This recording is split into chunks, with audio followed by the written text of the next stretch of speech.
여러분 안녕하십니까? 2023년 올 한 해 우리 사회는 안팎으로 많은 변화에 직면해야 했습니다.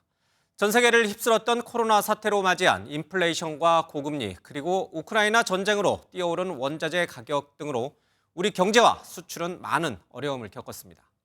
하지만 이런 어려움 속에서도 세계 최고를 자랑하는 방산산업과 원전의 수출, 그리고 전 세계를 홀린 K컬처만의 경쟁력으로 올 하반기부터는 우리 수출이 흑자로 돌아섰고, 개선된 수출 성과는 국내 경기에 온기와 희망을 불어넣기 시작했습니다. 오늘 MBN이 송년 특집으로 마련한 2024년 뉴플레이어 방산 원전 K컬처가 불황을 뚫다. 여기에서는 우리 경제의 새로운 선수로 주목받고 있는 방산과 원전 K컬처의 경쟁력을 전문가들과 함께 살펴보도록 하겠습니다. 2024년 뉴플레이어 방산 원전 K컬처가 불황을 뚫다 1부 지금 시작하겠습니다.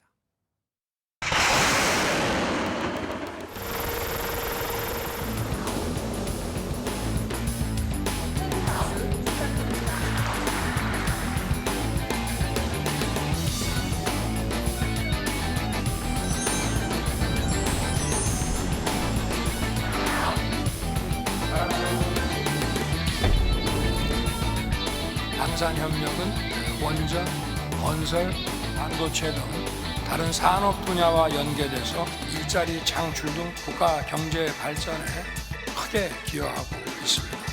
것으로 기대됩니다.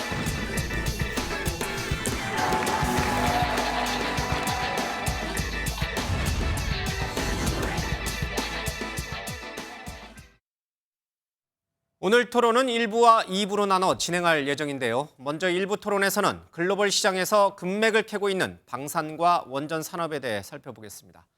토론에 함께해 주실 네 분의 토론자를 소개해드리겠습니다. 제 오른쪽으로 장영진 산업통상자원부 제1차관, 김대종 세종대 경영학부 교수, 제 왼쪽으로 엄효식 전 한화 에어로스페이스 상무, 이인철 참 좋은 경제연구소장 나오셨습니다. 어서 오십시오. 안녕하세요. 안녕하십니까. 서울에 눈이 엄청나게 지금 내리고 있는데 눈길 뚫고 오시느라 고생하셨습니다. 예. 예.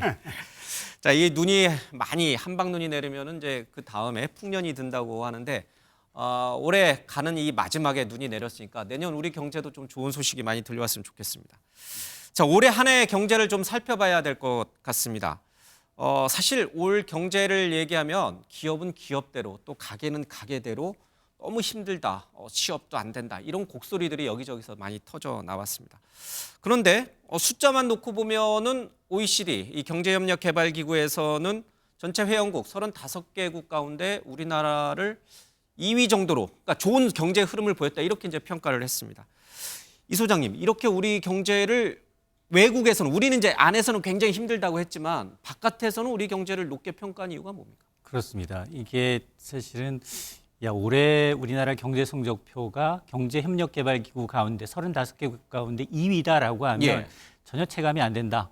무슨 얘기냐. 1% 저성장에다가 올해는 일본이 25년 만에 예. 한국의 성장률을 추월한다는 소식까지 들리는데 라는 얘기까지 합니다. 제가 전직 이 정부 출입 부처 기자로서 예. 팩트체크를 좀 해보면 일단 결과만을 놓고 보면 뭐 웃을 만한 일은 아니다라는 겁니다. 예. 이 보고서의 내용은 뭐냐? 성장률은 우리나라가 좀 낮은 게 맞다. 그런데 물가 관리를 선제적으로 잘했다라는 예. 겁니다. 영국의 시사주간지입니다. 이코노미스트가 지난해 4분기부터 올해 3분기까지 성적표를 4가지 요인을 놨습니다. 예. 일단 물가, 두 번째가 성장률, 세 번째가 고용이고요. 여기다 증시를 넣었습니다. 자, 이 4가지를 종합적으로 판단해 보니 우리나라가 성장률은 다소 뒤처지지만 선제적인 금리 인상으로 인해서 물가가 상대적으로 좀 낮고 예. 주가가 많이 올라서 그리스에 이어서 2위다라는 겁니다. 이 보고서 지적처럼 한국은행 이전 총재였던 이주열 총재가 선제적으로 금리를 많이 낮췄어요. 예.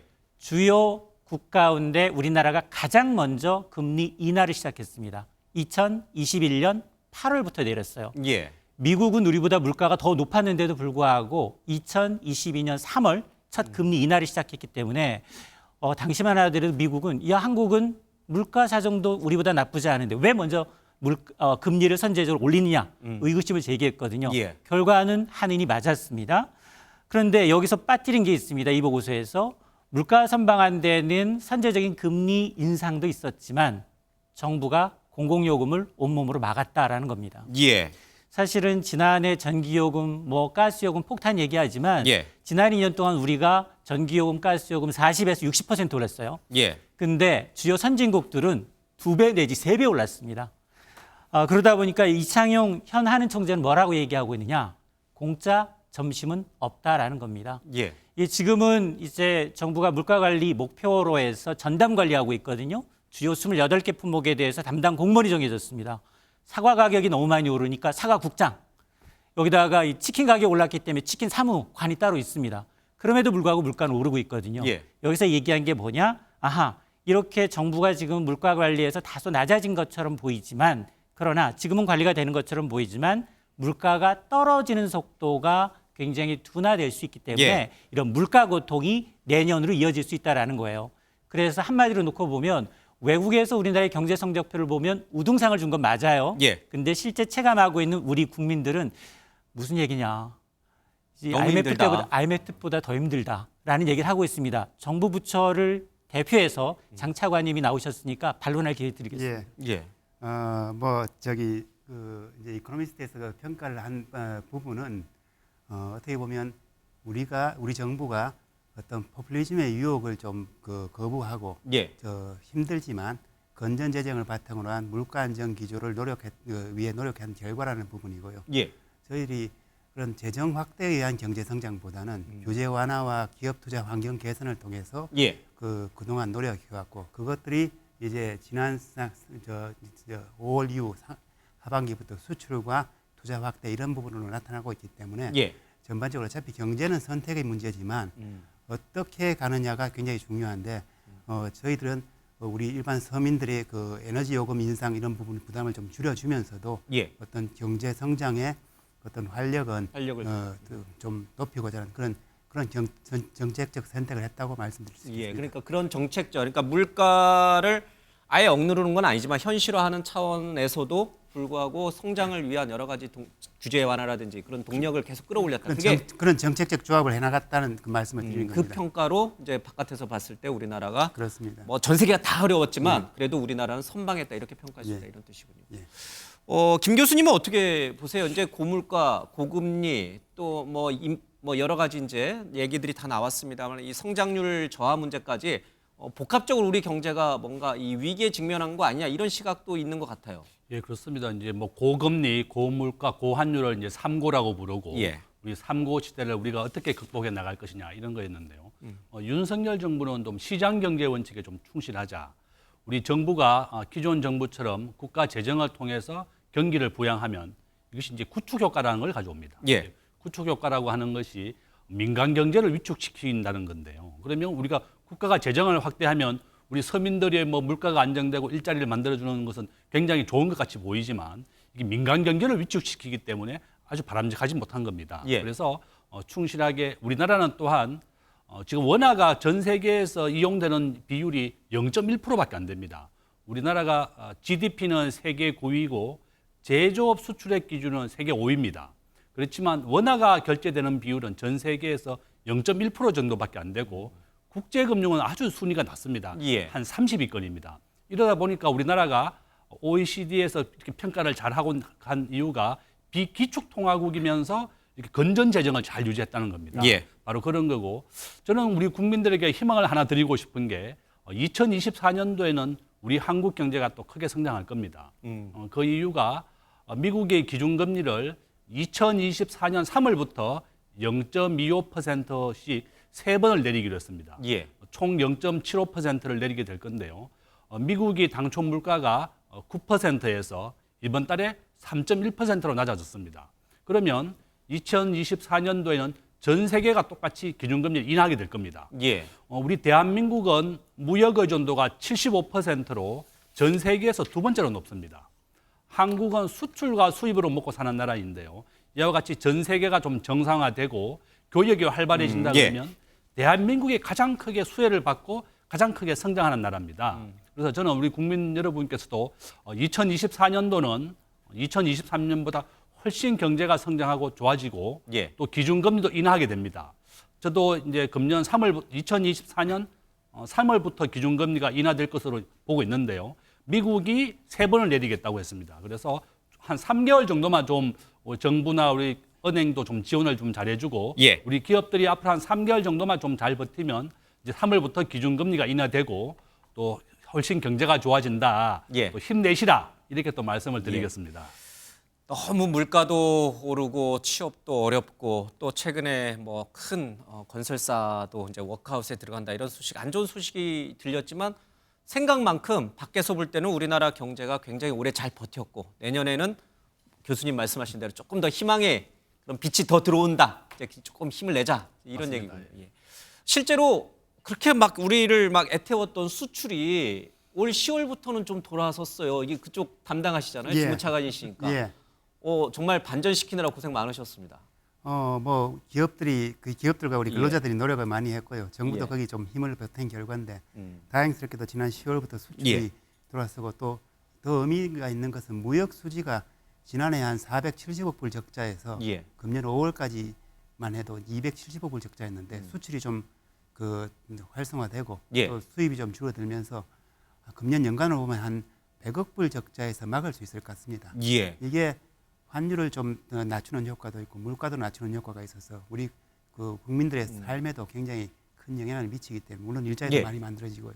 그런 의미가 있다고 보고 또 다른 나라에 비해서도 지금 예. 대만, 일본, 한국들이 대만, 일본, 뭐 중국 이런 나라들이 우리하고 산업 구조가 비슷한데 예. 다 우리만큼 좋지는 않습니다. 아직 뭐 지난 10월 기준으로 보면 수출도 마이너스고요. 예. 그런데 우리가 지금 아까 말씀드린 우리 국민들과 기업과 근로자들의 노력으로 이런 부분이 좀 다른 나라보다 좀 좋은 사정에 있다 이런 말씀을 드립니다. 수출이 이제 플러스로 들어서고 또 무역 수지도 이제 흑자로 굉장히 이제 좀 바뀌어서 좋은 소식이 들려오는데 근데 왜 내 생활, 내 경제, 우리 집은 왜 이러지? 라고 느끼지만 조금 시간이 걸리죠. 이제 수출이 잘 되면 뭐 그런 것들이 우리 가게에 또 우리 그렇습니다. 기업에게 온기가 퍼지기까지 좀 시간이 그렇습니다. 걸리는 거죠. 정책에도 타임렉이 있고 예. 지금 예를 들어서 지금 우리 국내기업의 설비 투자만 보더라도 금년 초에 한 10대 기업이 한 100조 원 투자를 약속했습니다. 예. 근데 다들 그게 어렵다고 했는데 지금 저희들이 점검해 보니까 거의 100조 원 투자가 거의 이제 실제로 이루어졌습니다. 예. 이런 것들을 통해서 점점 일자리가 만들어지고 또 주변에 우리 서민들까지 서민 경제까지 영향을 미치는데 조금 예. 시간은 걸린다만 확실히 내년부터는 조금 우리 서민들의 삶도 좀 나아지지 않을까 생각합니다. 예. 자, 들으셨죠? 이제 수출도 좀 살아나기 시작했고 내년에 미국이 금리 인하를 하게 되면 우리도 금리를 좀 내릴 여지가 있습니다. 그렇게 되면 가게 또 기업에 온기가 좀 쫙 퍼질 수 있는 그런 가능성이 많이 좀 들리는 것 같습니다. 자, 수출 얘기를 해서요. 우리가 빼놓을 수 없는 가장 중요한 효자 종목으로 떠오른 게 있습니다. 예전에 이제 반도체라든지 휴대전화에 의존을 많이 했는데 올해 들어서는 특히 이 산업이 아주 주목을 좀 받았습니다. 먼저 대통령의 얘기부터 들어보겠습니다. 방산협력은 원전, 건설, 반도체 등 다른 산업 분야와 연계돼서 일자리 창출 등 국가 경제 발전에 크게 기여하고 있습니다. 방위 산업이 대한민국의 미래 신성장 동력이 되도록 우리 모두 함께 노력하고 특히 정부가 앞장서야겠습니다. 네덜란드와의 반도체 협력은 우리 방산 역량 강화에 큰 기여를 할 것이고 또 방산 수출의 새로운 기회도 마련할 수 있을 것이라고 생각합니다. 예, 올해 전 세계의 특징 가운데 하나는 아마도 곳곳에서 발생하고 있는 국지전인 것 같습니다. 이게 사실은 21세기에 무슨 전쟁이냐 이렇게 생각을 했었는데 실제로 그렇지 않더라고요. 러시아 우크라이나 전쟁도 그렇고 지금 뭐 이스라엘과 이 하마스 간의 이제 전쟁도 그렇고. 근데 이런 어떤 상황이 좀 비극적이긴 하지만 또 우리에게는 또 새로운 어떤 활로가 됐던 것 같아요. 그렇죠? 네, 맞습니다. 이 방위 산업 또는 이제 무기 체계를 수출한다는 것이 약간 딜레마가 있거든요. 예.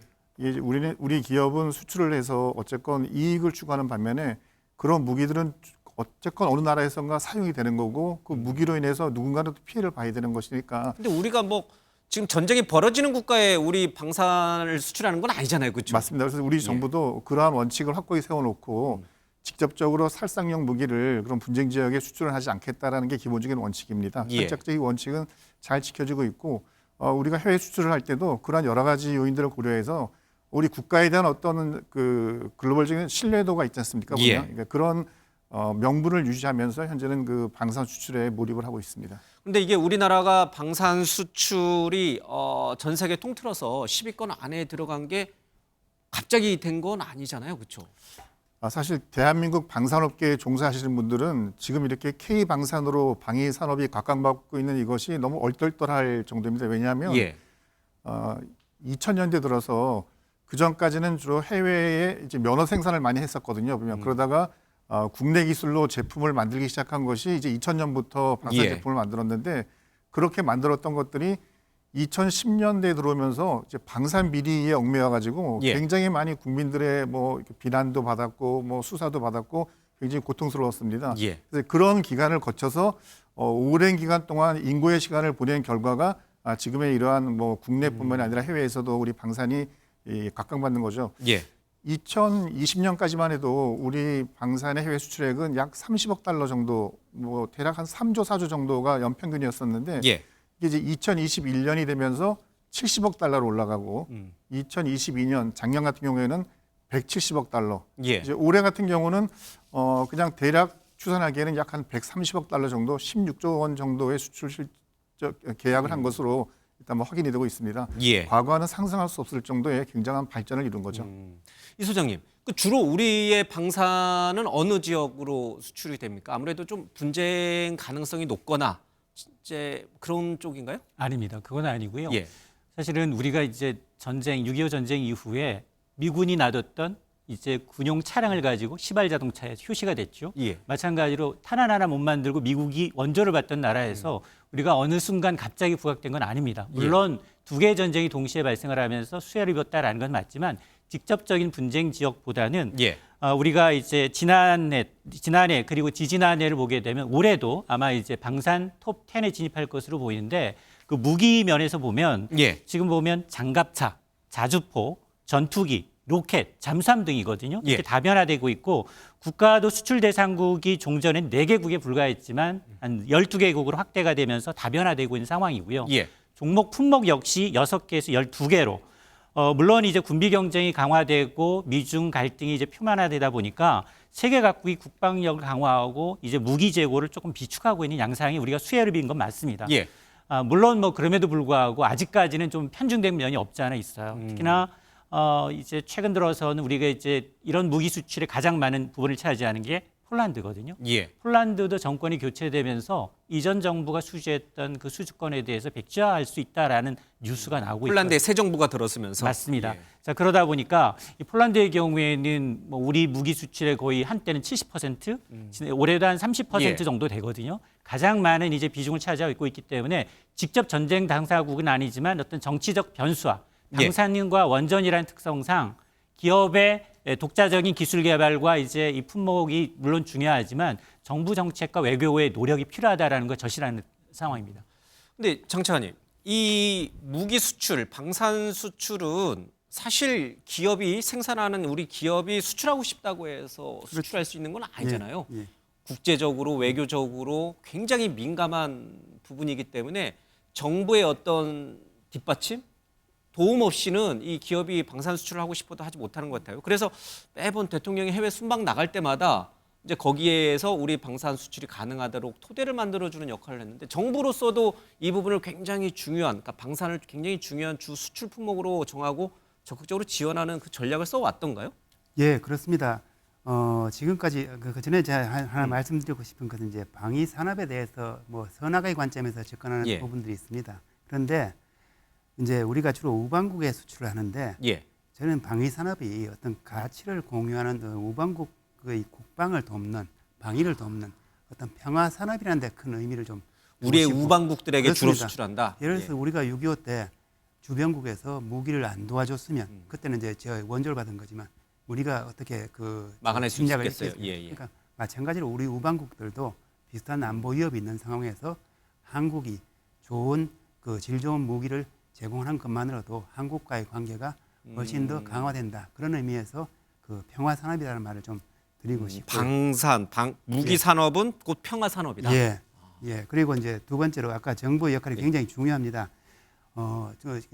보통 이제 무기 수출이 대부분 정부 대 정부 이게 G2G로 하다 보니까 이렇게 굉장히 중요한 거고 저희들 이제 과거에도 그랬지만 지금 우리 특히 윤석열 대통령 취임 이후에 이제 1호 영업 사원을 하시면서 모든 분야에 다 했지만 특히 방산, 원전 이 부분은 정말 그 제일 높은 우선순위를 두고 했고 그게 지금 조금씩 성과가 나타나고 있는 것 같고요. 예. 마찬가지로 아까 말씀드렸다시피 이제 지금은 폴란드나 유럽 국가 그리고 최근에 중동 국가 이 부분에 조금 편중된 부분이 있는데 이제 동남아 등 다른 나라에서도 우리 한국산 방산 제품에 대한 수요가 늘어나고 있기 때문에 하고요.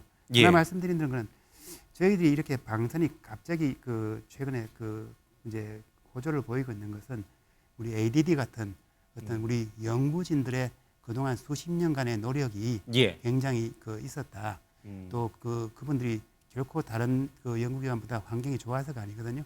그럼에도 불구하고 최근에 폭발 사고로 한 분이 좀 유명을 하셨지만 그런 어려운 여건 속에서도 한 것들이 정말 씨앗을 뿌리고 지금 결실을 맺고 있는 거 아닌가. 우리 연구진들의 노력이 숨어 있다.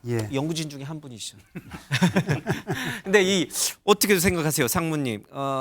방위 산업이 우리가 이제 사실 우리 국방을 지키기 위해서 계속 기술 개발을 해왔고 무기 개발을 해왔는데 그것이 이제는 우리 동맹국들에게 그들의 안보를 지키는 굉장히 중요한 도움을 주는 도구가 됐습니다. 혹시 우리 방위 산업이 앞으로 나가는 방향에 있어서 좀 주의해야 될 부분 같은 것들이 좀 있나요?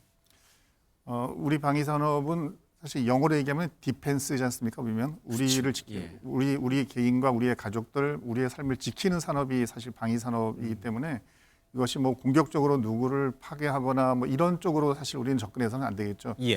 앞으로 우리 방위 산업이 그 미래를 위해서 나간다면 특히 이제 당장 2024년 새해부터 가장 중점을 둬야 될 것은 보다 첨단의 기술이 적용된 그런 첨단의 제품을 만드는 게 굉장히 중요합니다. 우리가 금년이죠. 그 호주의 레드백이라고 하는 장갑차를 수출해서 정말 축구 월드컵에서 우리가 우승하기 어려운데 어떻게 보면 방산 월드컵에서 장갑차 월드컵에서 우승한 거거든요. 보면 정말 상상할 수 없는 일이 벌어졌는데 그런 일이 일어난 것은 우리가 우리의 기술만 가지고 한 것이 아니라 우리의 기술 플러스해서 우방국들의 기술, 선진기업들의 기술과 서로 이렇게 협업을 했기 때문에 가능했던 겁니다. 그래서 앞으로도 우리가 물론 우리 스스로도 기술력도 높여야 되겠지만 글로벌 선진 방산 기업들과 꾸준한 협력 관계를 만들어야 되고 이런 협력 관계는 또 기업만이 하는 것이 되는 게 아니라 정부 차원에서도 그런 역할을 해줘야 됩니다. 그렇게 해야지 우리가 우리 스스로의 무게감을 높일 수 있고 기술력도 넓힐 수 있고 보다 우수한 제품이 나와서 아까 이제 무기의 어떤 수출국 다변화를 이야기했었는데 과거에는 주로 동남아 국가 중심으로 이제 작은 규모의 수출이 있었는데 지금은 뭐 북유럽 국가들이 대부분 우리의 K9 자주포 쓰지 않습니까? 우리의 이제 전차를 사용하고 있고 중동 지역 특히 이제 그 오스트레일리아에 우리가 레드백 장갑 수출한 거 그리고 이제 미국 시장도 우리가 진출을 꿈꾸고 있지 않습니까? 아마 우리가 내년에는 더 많은 곳에서 좋은 소식들이 많이 들려올 것으로 기대가 됩니다. 저도 뭐 하나 말씀드리면 지금 우리가 왜 재래식 무기를 이렇게 많이 수출했는가 하면요. 미국이 만드는 무기는 다 첨단 무기입니다. 미국이 이런 수출할 수 없는 품목이지만 대한민국이 전 세계에서 재래식 무기에 지금 가장 많이 수출하고 있는 이유가 지금 사우디에서 그렇게 얘기했습니다. 실전을 경험한 무기를 만들고 있다. 바로 굉장히 잘 얘기했다고 볼 수 있고 미국 다음으로 우리가 가장 빨리 재래식 무기를 생산하고 공급할 수 있는 나라입니다. 폴란드가 작년과 금년에 한 40조 원 정도를 수입했는데요. 이렇게 우리가 탱커라든지 자주포를 발주를 냈을 때 대한민국은 가장 빨리 공급할 수 있었기 때문에 바로 우리가 선정이 된 겁니다. 그래서 저는 우리 대한민국이 전 세계에서 미국 다음으로 앞으로 재래식 무기의 수출 5위까지 이제 금방 성장할 것이라고 저는 보고 있고요. 또한 우리나라가 대한민국의 4차 산업혁명을 선도하는 국가입니다. 전 세계에서 스마트폰 보급률 1등이고 당연히 전 세계 메모리 반도체의 80%를 우리가 공급하고 있습니다. 그래서 결론은 4차 산업혁명을 가장 앞서가고 있는 국가이기 때문에 지금 쓰고 있는 재래식 무기에도 우리의 첨단 반도체라든지 또 인공지능 반도체 이 4차 산업혁명과 관련된 이런 무기와 결합하기 때문에 또 우리 대한민국이 이 재래식 무기 방위 산업에서도 미국 다음으로 우리가 2위까지 저는 성장할 수가 있다. 정부가 적극 육성하고 키워야 되는 산업이고 동시에 우리나라의 국방력도 강화가 되는 겁니다. 우리가 방위 산업을 성장시킬수록 한국의 방위력도 강화가 되기 때문에 또 일석이조다 이렇게 예. 또 말씀을 드립니다. 이제 기초 산업, 기초 R&D라든지 IT라든지 그런 것들이 뒷받침 없이는 이런 방산 수출이 불가능하군요. 그렇습니다. 최근에 그 우크라이나 러시아 전쟁에서 보면 그 일부 보도에 보면 러시아가 세탁기에서 그 아주 기초적인 반도체를 떼서 그 무기 생산에 활용했다는 예. 지적이 있을 정도로 아까 대통령께서도 말씀하신 게 그 반도체 협력이 방산하고도 연결되는 부분이 그 지점입니다. 그래서 요즘은 첨단 무기, 유도 무기이기 때문에 예. 이 시스템 반도체를 중심으로 그 첨단 산업의 발전 없이는 방산도 발전이 없기 때문에 그렇기 때문에 그게 이제 네덜란드를 포함한 주요국가의 국제 협력이 중요한 거고요. 저희들이 그래서 내년도에도 그 국제 공동 연구를 여러 분야에서 활성화하는 이유이기도 합니다. 예. 남북이 군사적으로 대치하고 있다라고 하는 어쩌면 우리 경제에 굉장한 리스크 요인으로 작용하는 그 부분을 우리는 잘 활용을 해서 우리의 수출 효자 품목으로 방산 산업을 좀 키워가고 있는 것 같습니다. 방산 산업과 함께 새로운 우리의 수출 효자 부문이 되죠. 바로 원자력 수출입니다. 또 대통령 얘기 먼저 잠깐 듣겠습니다. 만일 우리가 지난 5년 동안 바보 같은 짓을 안 하고 이 원전 생태계를 더욱 탄탄히 구축했더라면은 지금 아마 경쟁자가 전혀 없었을 것이라고 저는 확신합니다. 이 원전 생태계 거점인 이 창원의 이 산업 현장들, 이 공장들이 활기를 되찾고 여러분들이 그야말로 신나게 일할 수 있도록 정부가 적극 지원하겠습니다.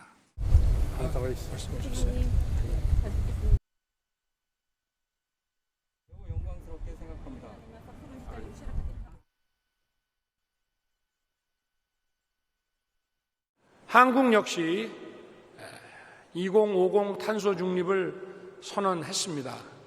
이를 실현하기 위해 무탄소 전원인 원전 생태계를 빠르게 복원하고 김 교수님, 사실 체르노빌 사태 또 일본의 이른바 그 후쿠시마 원전 사태 이후에 원전에 대한 사실 두려움 또는 반감 이런 것들이 전 세계적으로 좀 일긴 있었어요, 그렇죠? 뭐 우리도 그런 분위기가 좀 작용을 했고 그런데 냉정하게 따져보면 원전 수출은 어마어마한 고부가 가치 수출 아닙니까? 맞습니다. 우리 대한민국은 전 세계에서 전기 소비량이 1위입니다. 예. 1인당 전기 소비량으로 따지면 우리 대한민국이 1위인데요. 왜 그런가 하면 대한민국은 모든 산업이 중후장대 산업입니다. 중화공업 중심이다 보니까 우리가 전기 소비량이 세계 1위이고 1960년도에 우리나라보다 더 잘 살았던 필리핀은 전기가 공급되지 못하면서 모든 해외 기업이 떠나면서 후진국으로 전락이 됐습니다. 예. 지금 독일에서도 원전이 좀 많이 있었는데요. 이렇게 원전을 독일은 철수를 하게 되면서 지금 전기가 부족해서 프랑스에서 전기를 수입하고 있는 상황입니다. 예. 지금 프랑스는 전체 발전량의 80%가 원자력에서 일어나고 있고요. 우리 대한민국은 지금 현재 전체를 100이라고 했을 때 화력발전소가 한 60, 원자력이 한 15에서 20 정도 됩니다. 우리가 원자력 발전소를 키워야 되는 이유는 우리 대한민국은 에너지를 100% 수입하는 나라입니다. 예.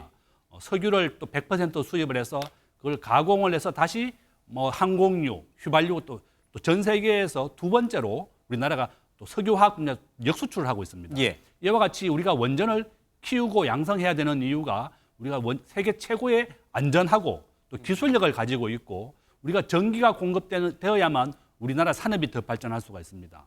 앞에서 말씀드린 것처럼 우리가 제조업으로는 세계 5위의 강대국입니다. 예. 이렇게 우리의 제조업을 육성하고 더 키우기 위해서는 안정적인 전기의 공급이 꾸준히 이루어져야 된다. 그래서 우리가 원전이 공급돼야 되고 지금 원자력 발전소는 R200이라고 해서 원자력 환경 안전에도 원자력이 포함되어 있습니다. 예. 그래서 이렇게 원전이라고 하는 것이 절대 터부시해서는 안 되고 친환경 에너지가 바로 원전이다. 이렇게 또 말씀을 드리겠습니다. 저탄소, 무탄소로 갈 수밖에 없잖아요. 인류 사회는 그런 어떤 과정 속에서도 원전이 되게 매우 중요하다 이런 얘기시고. 사실 윤석열 정부가 등장하면서 내건 여러 가지 이제 캐치프라이즈 가운데 하나가 이제 탈원전에서 탈하는 거, 그러니까 탈원전이에요, 그렇죠? 다시 원전 생태계를 복원하는 것을 매우 강조를 했는데 지금 한 2년 정도 지났죠? 이제 뭐 좀 있으면 이제 만 2년 됐습니다만 어떻습니까? 좀 성과가 있었습니까? 큰 성과가 있었는데요. 그 전에 아까 우리 예. 말씀하신 게 우리 전기의 양과 품질이 굉장히 중요한 게 예. 첨단 반도체 산업 같은 첨단 산업은 굉장히 전기의 품질이 좋아야 되고 우리가 원전을 기반으로 세계 최고의 전기 품질을 유지하고 있기 때문에 지금 우리 저 첨단 산업이 가능하다는 점을 그 말씀드리고요. 얘기는 뭡니까? 그러니까 반도체 주파수- 생산하는데 전기가 끊겨서는 안 되고. 주파수가 일정해야 됩니다. 아, 그래서 일정한 전기가 끊임없이 근데 계속 그게 공급돼야 된다. 24시간. 굉장히 어려운 일인데 우리나라가 전기 품질에서는 세계 최고 수준을 가지고 있다 말씀드리고요. 원전 산업 자체로도 굉장히 중요한 산업인데 과거 조선 시대에 우리가 정말 세계 최고의 기술이 은재련 기술이었습니다. 그런데 그거를 국가적으로 금지하고 탄압하니까 그게 일본으로 넘어가서 예. 일본에서 발전해서 일본이 국부를 창출하고 그게 임진왜란을 일으키는 그 자금줄이 되었다. 이런 그 역사적인 사례가 있듯이 예. 우리가 과거 탈원전 기간 동안에 우리가 가장 잘할 수 있고 산업적으로도 의미가 있고 또 그 그 다른 산업을 지원하고 예. 또 기후변화 대응에도 효과적인 원전 산업을 우리 스스로 포기했다는 점에서 그래서 참 굉장히 아쉬움이 많았다. 예. 그래서 이제 이번 우리가 정부 들어와서 새로 이제 이 부분을 복원하면서 이제 그 원전 업계 매출 기준으로 보면 한 90% 이상 회복이 됐습니다. 인력으로 치면 거의 100% 회복이 됐고요. 예. 그래서 저희들 목표가 2027년경에는 지금 그 과거 한 24~5조에 머물던 매출을 30조 이상으로 만들고 이 인력도 한 4만 7천 명 이상으로 해서 예. 우리 국내뿐만 아니라 전 세계적으로 그 경쟁력이 있는 원전 생태계를 만들겠다. 뭐 이걸 위해서 우리가 정말 일감 만들기 그다음에 예. 금융 지원 여러 가지 노력을 통해서 지금까지 많이 해왔다는 말씀을 드리고 지금 예. 그래서 우리 원전 업계가 기자재 포함한 원전 업계가 그 효과를 피부로 느끼고 있다는 점을 말씀드립니다. 예. 이 소장님, 이렇게 원전 생태계가 복원이 됐습니다. 그리고 아까 김 교수님 말씀하신 대로 전 세계가 다 사실 독일이라든지 프랑스조차도 다시 이제 원전에 대한 의존도를 계속 높여가고 있는데 그런 어떤 우리보다는 조금 원전 사용이라든지 아니면 원전 기술에서 조금 앞서 있는 국가들도 일부 있을 것 같습니다. 그들을 뚫고 우리 원전 수출이 정말 세계 톱 프론티어가 될 수 있는 겁니까? 아마 이제 유럽이 가장 먼저 이제 이 예. 탈탄소 중립을 선언하면서 굉장히 공격적으로 친환경 정책을 펼치다가 특히나 우크라이나 러시아 전쟁으로 인해서 난방가스가 차단이 되면서 예. 무기화됐습니다. 자, 그러다 보니까 원전이라는 게 저탄소 발전원이면서 온실가스 감축에는 상당히 도움되는 측면이 분명히 있습니다. 예. 그럼에도 불구하고 이제 방사능 폐기물이라며 이제 심각한 환경 이제 오염 피해를 이제 유발할 수 있다는 점 때문에 예. 이게 친환경에 맞느냐라는 논리는 분명히 있습니다. 그래서 그럼에도 불구하고 지금 유럽연합은 녹색 분류 체계에 원전을 포함시키고 있습니다. 다만 굉장히 까다로운 요건을 다 달고 있는 상황입니다. 예. 꾸준히 이 방사능 폐기물의 경우에는 처리장을 또 완공해야 되는 그런 로드맵을 정하고 있고 사용 후 폐기물 처리에 대한 기술 발전이 뒷받침되지 않는다면 예. 우리가 2009년 아랍에미리트에서 13년 만에 이집트에서 3조 원 가량의 이제 원전을 또 수주하고 루마니아 그리고 윤석열 대통령이 이번 유럽 방문을 계기로 해서 영국, 네덜란드 원전과 관련해 MOU를 체결했거든요. 예. 근데 MOU라는 성격상 양해각서입니다. 나중에 앞서서 얘기했습니다만 방산하고 원전은 기업이 나서서 주도할 수 있는 부분과 그리고 정부가 나서서 백그라운드로 백업해줘야 되는 부분이 분명히 있거든요. 예. 원전 기술부터 시작을 해서 일괄 처리해야 되는 이 부분들이 있기 때문에 아마 정부가 지금 아마 2027년까지 약 5조 원 규모 한 10기 정도 수출을 목표로 하고 있는데 예. 이게 국회에서 도와줘야 돼요. 적어도 여기에 대한 예산은 깎지 말아야 됩니다. 근데도 불구하고 이제 정략적 이 배경에 의해서 정권이 예. 바뀔 때마다 우리가 내부적으로 조율하지 못하는 건 굉장히 큰 리스크 요인입니다. 예. 근데 김 교수님 지금 얘기가 나왔으니까 사실 우리 이제 고준위 방패 그 폐기물 이제 방사성 폐기물에 대한 처리 문제도 좀 남아 있고 또 원전을 추가로 건설하는 문제도 좀 남아 있는데 우리 내부에서조차 원전에 대해서 이런저런 논란이 많고 갈등이 많으면 어떻게 해외에서 우리 원전을 사겠습니까? 맞습니다. 그렇죠? 최근에는 아니, 예. 우리 원전 지금 우리 경북 쪽에서 우리 지역에서 방사성 폐기물을 처리해주겠다, 더 확대를 해달라고 요청도 있었고요. 왜냐하면 지금 정부가 파격적으로 지원을 해주고 있습니다. 예. 지금 현재 전 세계에서 전기차의 비중이 한 10% 정도 됩니다. 지금 현재 우리나라는 9%고 중국이 30%, 예. 미국도 한 10%인데요. 전기차가 판매가 좀 주춤했던 가장 큰 이유가 전기의 공급이 원활하지 못하고 인프라가 완전 구비되지 못했기 때문에 그렇습니다. 바로 그런 이유 때문에 지금 전기차 재고가 6개월 정도 쌓여 있는데요. 예. 지금 현재 전기차가 전체 자동차의 한 50% 정도 된다 그러면 우리나라의 원자력 발전소를 한 20개 정도 더 지어야 됩니다. 예. 그럼 전 세계가 원자력 발전소를 지어야만 전기를 공급하고 전기차를 굴러가게 할 수 있는 겁니다. 그래서 저는 앞으로 우리가 한 10년, 20년 동안은 예. 엄청나게 큰 원자력 발전소에 대한 수요가 크게 넘칠 것이고 우리나라도 지금 현재 9% 정도인데 앞으로 원자력 발전소를 20개 정도만 더 지어야지 전기차에 전기를 공급할 수 있는 겁니다. 전기차를 모으는 분들은 자기는 친환경이라고 얘기하면서도 이 전기를 공급해야 되는 것이 화력 발전보다는 이 원자력 발전소만 가지고도 예. 충분하고 안정적인 전기를 공급할 수 있기 때문에 이 원자력 발전소가 앞으로 성장 가능성이 무궁무진하다. 또 이렇게 말씀을 드립니다. 예.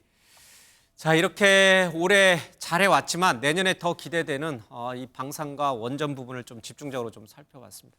네 분께 그럼에도 불구하고 우리가 내년에 더 잘하려면 이 분야에서 더 잘하려면 어떠한 점들이 좀 필요할까? 또 정부의 역할, 또 기업의 역할, 또 뭐 우리 국민 국회의 역할 여러 가지 분야에서 뭔가 단합된 목소리를 좀 내는 게 필요할 것 같은데 또 아쉬운 점 또는 우리가 앞으로 좀 이런 부분은 좀 개선해 나가야 된다라고 하는 생각들이 우리 전문가 네 분에게는 좀 있을 것 같습니다.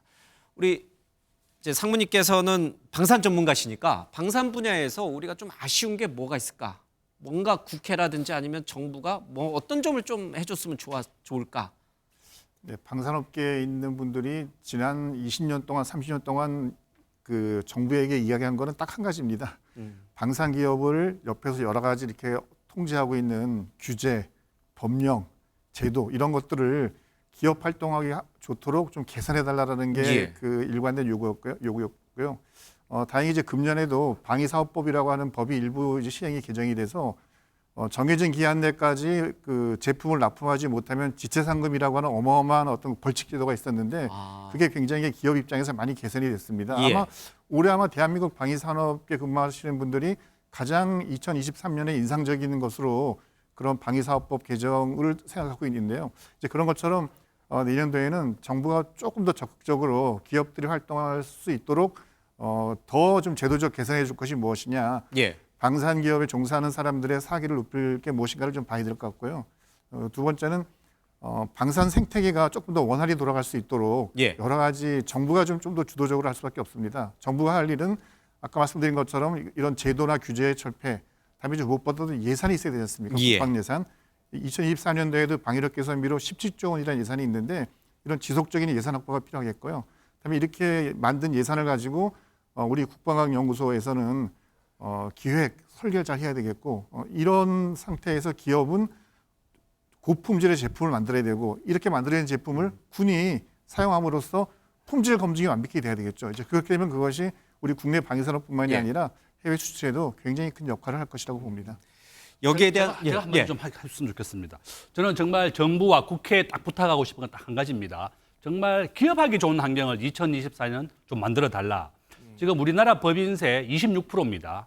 전 세계에서 가장 높고요. 예. 미국과 OECD 평균 21%, 우리의 경쟁국이 싱가포르가 17%입니다. 지금 아일랜드가 12.5%인데요. 전 세계에서 가장 낮은 법인세율을 유치하면서 유럽에 있는 다국적 기업 1,700개의 본사를 전부 다 아일랜드에 유치를 했습니다. 예. 아일랜드의 1인당 국민소득 10만 5천 불입니다.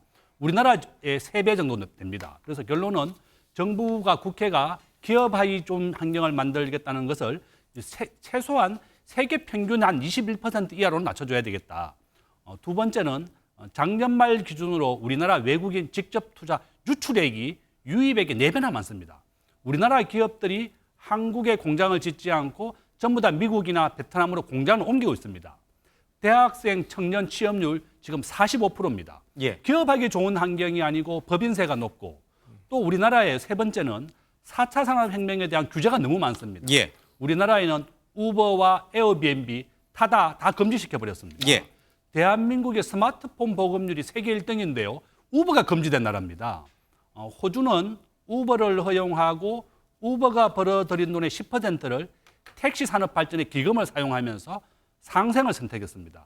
우리나라도 신산업과 구산업이 상생을 시켜야지 택시 기사들이 반대한다고 해서 우버를 금지시켜서 안 되겠다. 예. 저는 정부가 이와 같이 4차 산업혁명에 대한 규제를 완화하고 정말 기업하기 좋은 환경을 만든다는 말로만 하는 것이 아니라 정말 바꿔야 되겠고, 또 네 번째는 우리 노조도 정말 혁신해야 되겠습니다. 예. 전 세계에서 외국인들이 투자를 끌이는 가장 큰 이유가 한국의 강력한 노조 때문에 그렇습니다. 그래서 저는 우리 노조 가입률이 전체 근로자의 한 10%에서 15%입니다. 우리 노조도 기존의 그런 관행을 좀 버리고 우리 국민이 다 잘 사는 방향으로 좀 나가야 되겠다. 예. 이렇게 좀 부탁을 드리겠습니다. 예. 정부를 대표해서 장영진 차관이 나와 계신데 이제 굉장히 많은 정부에게 바라는 얘기들이 좀 나왔습니다. 우리 이 소장님 얘기까지 예. 좀 마저 듣고 예. 우리 정부를 대표해서 장 차관님께서 예. 어떻게 하실지 좀 답을 주시면 좋을 것 같습니다. 우리 이 소장님도 우리 방산 산업이 좀 나아가는 데 있어서 뭔가 좀 꼭 개선이 좀 돼야 될 게 있다면 어떤 걸 좀 꼬집을 수 아마 있습니까? 정부는 이제 지난해까지 우리나라가 세계 방산 시장에서 차지하는 점유율이 한 2.4%입니다. 이걸 앞으로 5년 후 2027년에 예. 아마 이제 빅포 방산 산업 점유율 5%를 달성하면서 아마 이제 미국 그리고 러시아, 프랑스에 이어서 우리가 네 번째로 방산 수출 대국을 만들겠다라고 얘기를 하고 있거든요. 물론 뭐 이게 지금과 같은 전쟁 상황이 유지가 되고 그리고 이제 우리가 지금 앞으로 하고 있는 이 고부가가치의 품목으로 확전이 되고 또 그리고 우방 국가를 통한 이제 수출이 잘 되면 좋겠지만 예. 내년에 지금 전 세계적으로 대만, 한국, 미국을 포함해서 40개국이 선거가 있습니다. 이게 방산 산업의 리스크 요인이 뭐냐? 정권이 바뀌면 이전 정부의 계약을 손바닥 뒤집듯 뒤집을 수 있다는 거거든요. 예. 그러니까 우리의 외교력이 가장 필요합니다. 지금 갖고 있는 건 MOU예요. 예. MOU는 양해각서라는 말은 의미에 구속력이 없죠. 그렇습니다. 수시로 언제든지 바뀔 수 있다는 얘기거든요. 그러니까 가장 먼저 폴란드와의 이 방위산업 계약을 얼마나 잘 순차적으로 풀어나가느냐, 예. 외교력이 하나 집중이 돼야 되고요. 또 하나는 뭐냐, 앞서 뭐 세금 많이 얘기해 주셨는데 상속세예요. 우리 넥센 굉장히 좋은 이 지분을 단지 상속세로 4조 7천 원어치 지분을 받아가 보니까 정부가 2대주가 돼버렸네요. 근데 지금 정부가 이런 국고를 매각하려고 하니까 2번이나 유찰됐습니다. 예. 너무 좋지 않은 환경에서 이게 삼성도 현금이 많은 삼성도 지금 12조 원 현금 마련하기 어려워요. 그래서 지분 팔고 있거든요. 삼성은 그나마 우호 지분이 있기 때문에 버틸만 합니다. 예. 근데 이런 IT 기업들, 잘 나가고 있는 IT 기업들이 계속해서 이런 식으로 상속세를 최대 지지분 이제 중과세까지 포함한 60%를 넘게 지분을 갖고 가게 되면 두 번 상속되면 그 회사는 없어지고 소멸되거나 예. 아니면 해외 벤처 사모펀드나 중국에 넘어가고 있는 실정입니다. 예. 이걸 국회에서 잡아줘야 되거든요. 알고 있으면서도 내년 총선 때문에 야, 기업들한테 이거 지금 특혜 주는 거 아니냐, 재벌 특혜다 이라는 이제 반대의 목소리가 분명히 있습니다. 그걸 정부가 얼마나 강력하게 이제 해소해 주느냐, 그런 것들이 아마 외국에서 봤을 때는 정말로 한국의 분위기, 투자하기 좋은 환경이 만들어지고 있구나. 예. 인력뿐 아니라 R&D, 기술, IT 기업이 포함된 이 정말 한국의 값싸고 좋은 질 좋은 이제 이 무기를 구매하겠다라는 이제 심리를 좀 심어줄 필요가 있습니다. 예. 뭐 자연스럽게 기업하기 좋은 환경을 만들어 달라, 이게 이제 정부에 원하는 것 같아요. 뭐 상속세라든지 법인세 문제도 좀 나왔고, 그다음에 이제 강경한 노조의 유연성 문제도 좀 얘기가 됐고, 특히 이제 규제, 혁파 이런 것들이 있습니다. 뭐 다 정부 부처를 아울러서 이제 말씀을 하셔야 되는 간단하게 상황인데. 말씀을 드리면 아까 저희들 이제 에너지 정책의 고민이 이겁니다. 지금 요즘 유럽에서 자꾸 이제 조금 친환경 추세가 조금 퇴보하는 모습을 보이는 게 결국 가장 요금 문제거든요. 요금이 예. 약 2배 오르다 보니까 좀 그런 건데, 우리 한 조사를 보면 우리 국민들한테 친환경 에너지를 전환하기 위해서 얼마나 요금을 부담할 의향이 있냐 그랬더니 예. 3,000원 정도 나왔습니다. 그까지 그 이상은 못 부담하겠다는 얘기입니다. 그러니까 조금 그런 현실적인 문제가 있는데, 그래서 저희 정부의 기본적인 방향은 그렇지만 재생에너지와 원전과 기타 뭐 수소 등 그 무탄소 에너지로 확대해서 좀 기후 변화에도 기여하고 하는 목표고, 그걸 또 국제적으로 확산하기 위해서 대통령께서 무탄소 연합이라고 해서 이제 CFA를 하셨는데, 지금 저희들이 각국과 협의하고 있는데 굉장히 반응이 좋습니다. 내년에는 지금 가시적 성과가 나올 것 같고요. 예.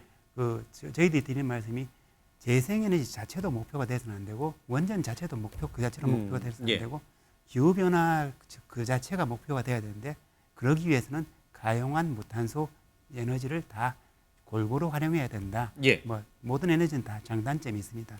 예. 그리고 아까 이제 이제 규제 문제 말씀하셨는데 정말 적절한 지적이고요. 그 세계 100대 기업의 그 사업 중에서 우리나라에서 못하는 게 50개가 넘는답니다. 못하게 하는 게 규제 때문에 규제 못하는 게. 못하는 부분이. 그래서 새로운 산업이 발전하지 못하는 것도 규제 문제고요.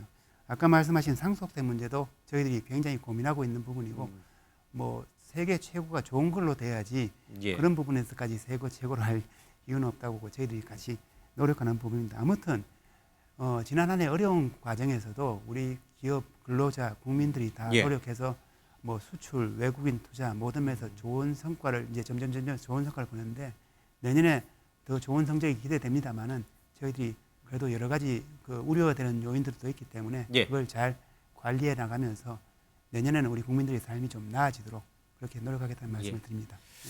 정부도 이제 방산과 원전을 우리 이제 주 수출 품목으로 정하고 모든 전방위적인 이제 지원을 아끼지 않는 그런 어떤 기조를 좀 이어갈 것 같습니다. 업계도 열심히 해야 되고요. 정부도 열심히 규제 개혁이라든지 여러 가지 제도적 개선을 좀 해야 되고 여기 나와 계신 우리 전문가분들도 자주 나오셔가지고 이런 걸 해야 된다라고 전문가적인 조언을 자꾸 줘야 될 것 같습니다. 자, 오늘 네 분과 함께 우리나라 원전 그리고 방산 산업의 현주소 그리고 나아가야 될 방향 또 수출 전망까지 아울러서 두루두루 좀 살펴봤습니다. 잘 들었습니다. 고맙습니다. 감사합니다.